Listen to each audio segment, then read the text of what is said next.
안녕하십니까, 김상주입니다. 세상을 절대 못 바꾸는 15분 11번째 시즌의 5번째 강의, 인간관계에서 손해보지 않는 방법입니다. 오랜만입니다. 제가 요즘은 점심시간에 의원의 뒷산에 가는 것을 하지 않고 한 2주 정도, 2주 전부터는 이제 자전거를 타기 시작했습니다. 새벽 한 5시 반에 자전거를 타고 여의도를 이제 왕복하고 와서 이제 씻고 출근을 하게 되는 거죠. 그러다 보니까 제가 새벽 시간에 주로 동영상을 촬영했는데 새벽 시간에 운동을 하는 바람에 동영상을 찍지를 못했습니다. 제 사실은 한 7월, 8월이 컨디션이 제일 좋거든요. 그래서 3, 4년 전까지만 해도 여름에는 항상 여의도까지 자전거를 타고 와서 그 다음에 출근을 했었습니다. 그런데 이게 한 3, 4년 동안 하지 않다가 이번에 이런 생각을 했어요. 이제 나이도 들고 그랬으니까 너무 피곤하지 않을까? 그러다 일요일날 한번 해보니까 해볼만 하더라고요. 근데 아침에 사람이 없는 한강변길을 달리다 보면은 물빛이 너무 아름다워요. 그리고 햇빛도 너무 좋고 또 아침이라 날이 선선합니다. 그래서 저는 정말 이런 생각이 들었어요. 내가 이 아름다운 세상과 사랑하게 되었구나 하는 느낌이 그때는 듭니다. 사람들은 또 이런 얘기를 할 거예요. 저 인간이 또 한 2주 또 그 여의도 왕복 자전거 타고 다닌다고 또 자랑질을 하는구나, 이런 생각들을 하실 겁니다. 네, 자랑 맞습니다. 왕복 45km 그게 쉬운 게 아니거든요. 자, 오늘은 일단 우사야도님의 말씀을 시작으로 시작을 해보겠습니다. 우리가 타인에게 내 권리를 위임할 때 그 사람은 나를 지배하게 된다, 이런 얘기를 했습니다. 우리가 대통령에게 우리의 권한을 위임하기 때문에 그는 힘이 있는 겁니다. 그렇지 않습니까? 우리가 투표를 통해서 그에게 우리의 권력을 위임했기 때문에 이 대통령제 하에서는 대통령이 어때요? 무소불위의 권력을 행사할 수 있는 겁니다. 우리의 권력을 다 위임한 것 때문이죠. 그런데 그런 것이 개인 간에도 일어난다는 것을 우리는 모르는 경우가 많이 있습니다.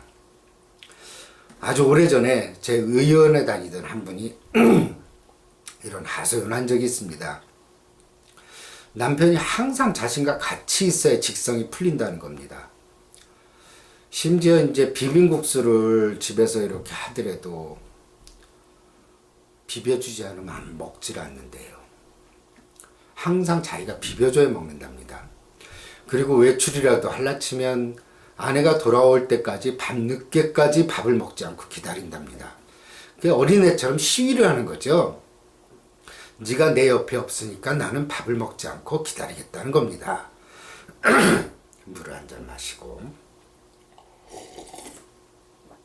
이 컵을 드니까 얼굴이 정말 작아 보이네요. 이 컵이 이게 큰 컵이 아닙니다. 네.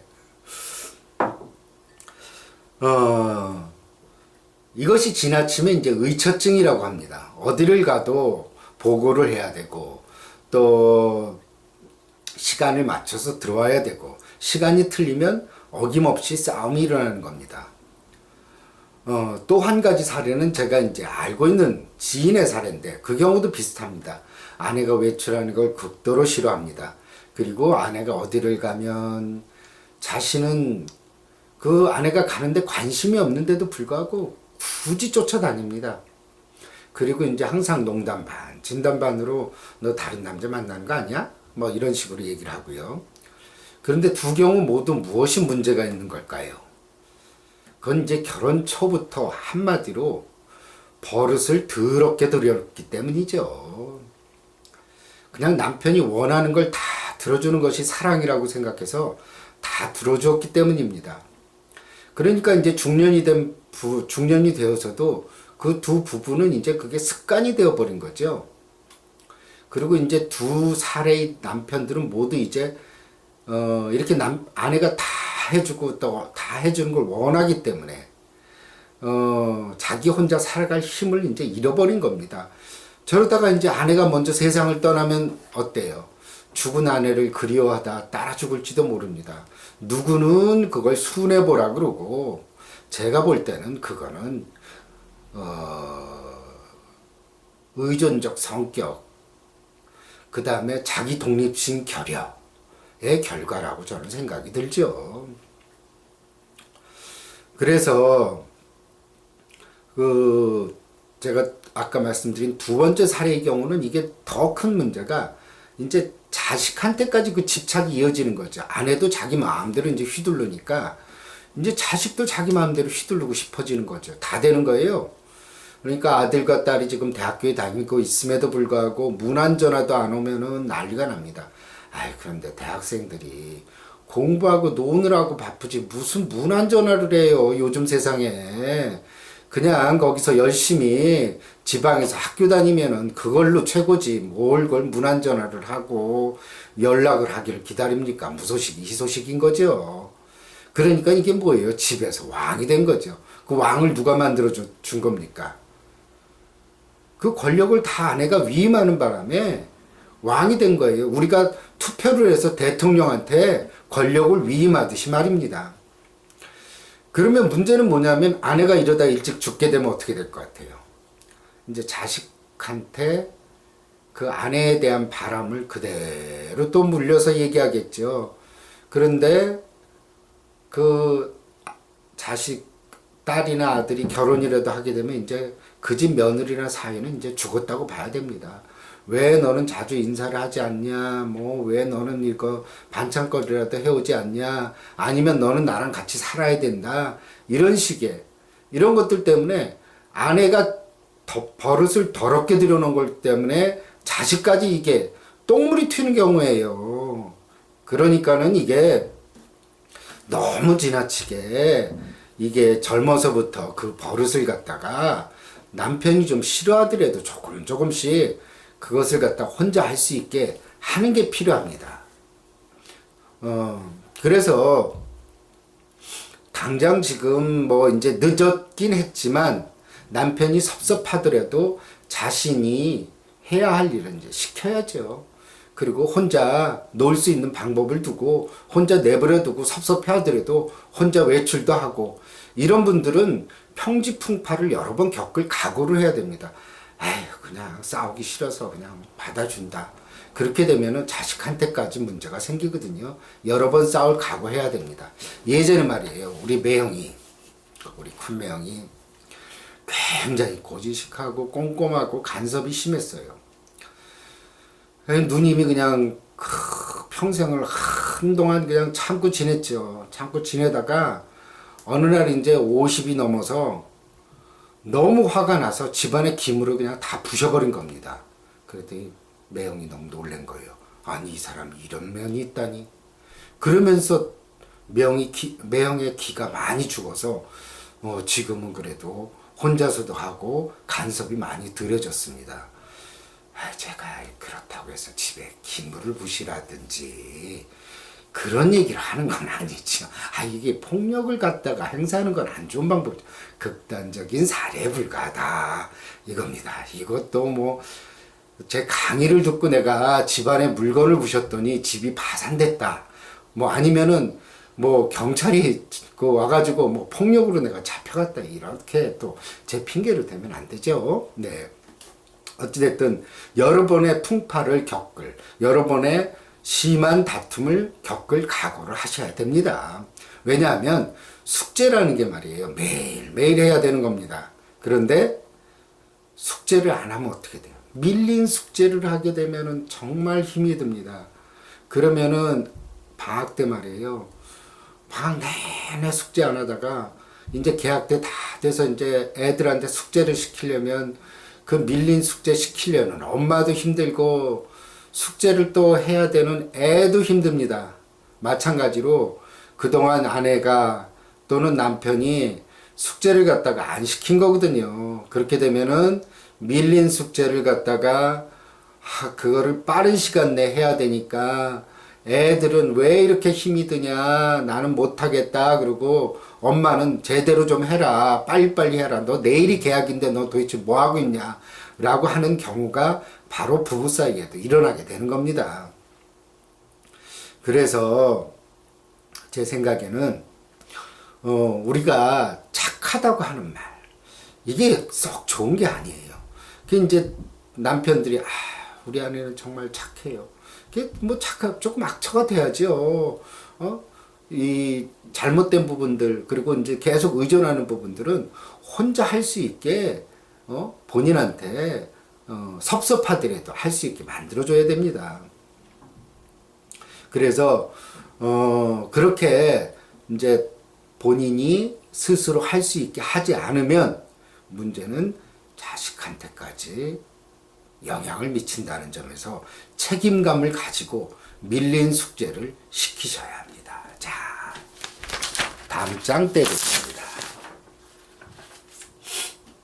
물론 그래도 이거는 이제 좀 완고하고 가부장적이고 이런 분들은 그래도 어느 정도는 통할 수 있는데, 요지부동 아주 폭력적이고 그 반사회적 성격장애 같은 남편들 있어요. 이런 분들은 포기하시기 바랍니다. 그런 분들은 건들면 안 됩니다. 제가 상담하면서도 진짜 섬찟 놀래요. 그리고 정말 제가 봤던 사례 중에는 큰 사고를 저지른 분들도 있습니다. 이런 경우에는 잘 다독거려서 이혼을 하시기 바랍니다. 근데 이혼도 힘들어요. 이런 사람들은 죽어도 안 놓거든요. 그리고 어때요? 처자식 친정집까지 가서 행패를 부리기 때문에 이런 경우가 참 제일 힘들고, 이런 분들은 또 주사도 있죠. 그러니까 이런 분들은 이제 또 뭐 가정 내 폭력이 있다 하더라도 그 가볍게 처벌받고 나오거든요. 처벌받고 나오면 이제 가족들은 다 죽은 거나 마찬가지입니다. 그리고 이제 뭐 술 문제가 있으니까 억지로 이제 술이 취했을 때 정신병원에 이제 강제로 입원하게 되죠. 하지만 정신보건법에 의하면 6개월 이상 입원을 못하게 돼 있거든요. 그게 언젠가는 나오게 돼 있죠. 그러니까 사람들이 그래요. 정신병원에 어떻게 가족을 가둘 수 있냐 이런 얘기들 하는데, 이게 법으로도 처벌이 안다고, 그렇다고 같이 살 수도 없고, 이런 경우가 있어요. 이 반사회적 성격장애. 이런 경우는 답이 없습니다. 실제로.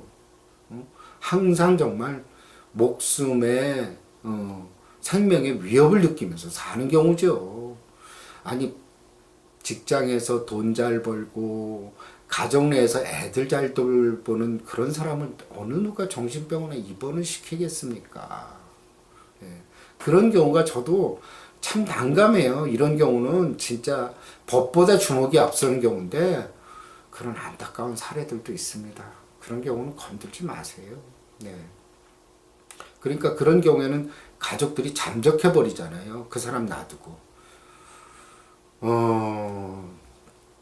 자, 이런 경우는 이제 자신의 권력을 내가 위임했다기보다는 권력을 아예 뺏어버린 경우죠. 이런 반사회적 성격장애 배우자를 만난 경우는.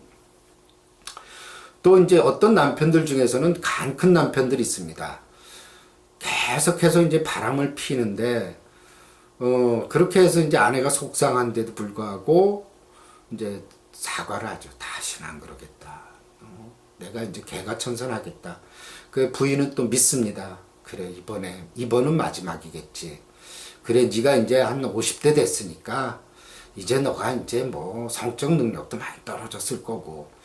그런데 문제는 뭡니까? 비아그라가 또 이게 발명되는 바람에, 이게 옛날 같으면 나이 이제 50, 60이면은 이게 약물의 도움이 없었으면은 많이들 이게 불륜이 더 줄었을 거예요. 이게 제가 볼 때는 비아그라는 불륜 조장약이라고 저는 말씀드리고 싶습니다. 어찌됐든. 그런데 이런 분들이 뻔뻔하게 또 바람을 피는 이유가 있어요. 왜냐? 아내는 내가 적당히 설득하고 적당히 잘못한 척 하면 또 넘어가겠지라고 생각을 하기 때문입니다. 그리고 아내들은 어떻게 생각하냐면, 그래, 좀 기다리면 이 사람이 철들 때가 오겠지, 이렇게 생각하면서 1년, 2년, 5년, 10년, 20년을 기다리게 됩니다. 그리고 또 남편이 노골적으로 또 바람을 피는 이유가 있어요.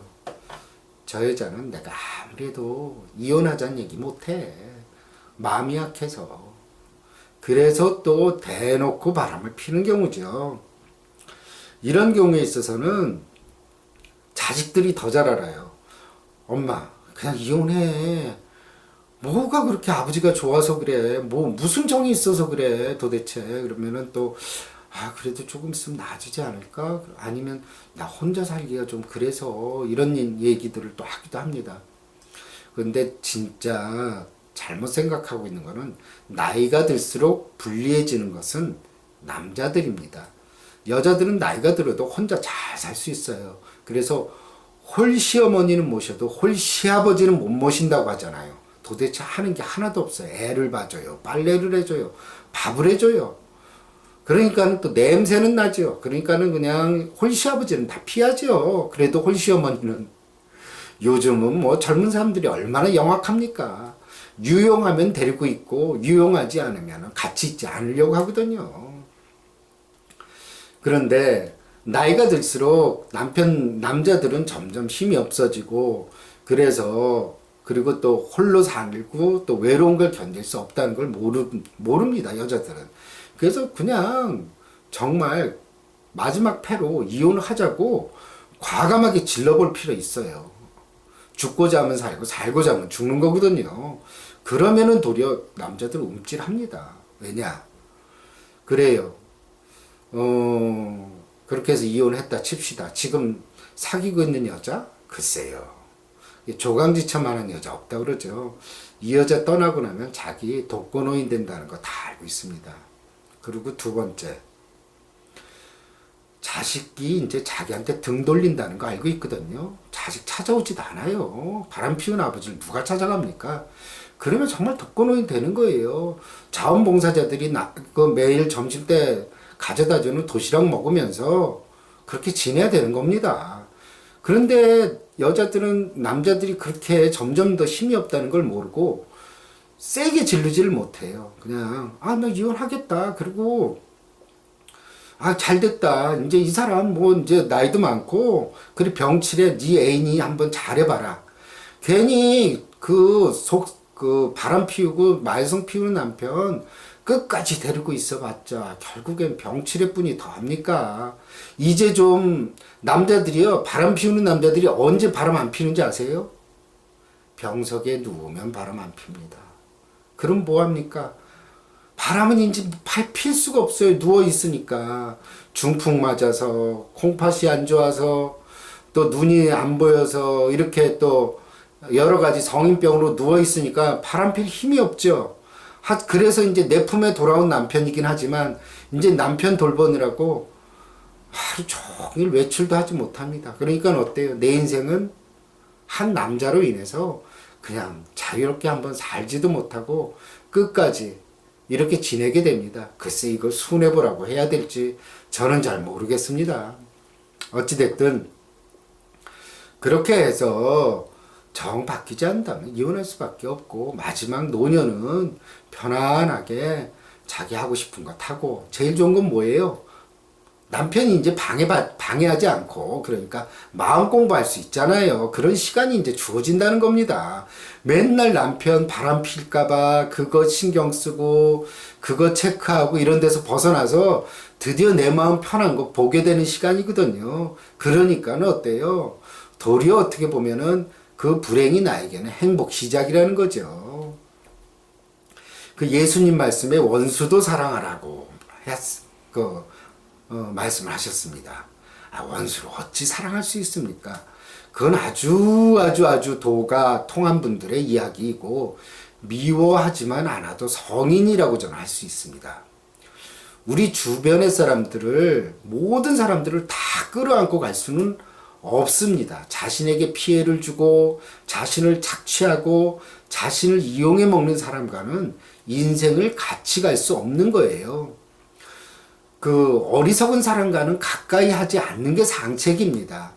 자신도 어리석어질 뿐더러 자신의 생각이나 행동도 왜곡되고 또 비참해지기 때문입니다.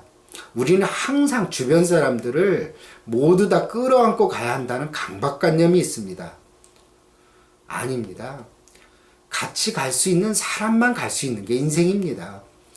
어리석은 사람을 끌고 가다가는 자신의 인생도 망칠 뿐더러 짧은 인생 너무나 힘들고 불행하게 마치는 경우가 많기 때문입니다.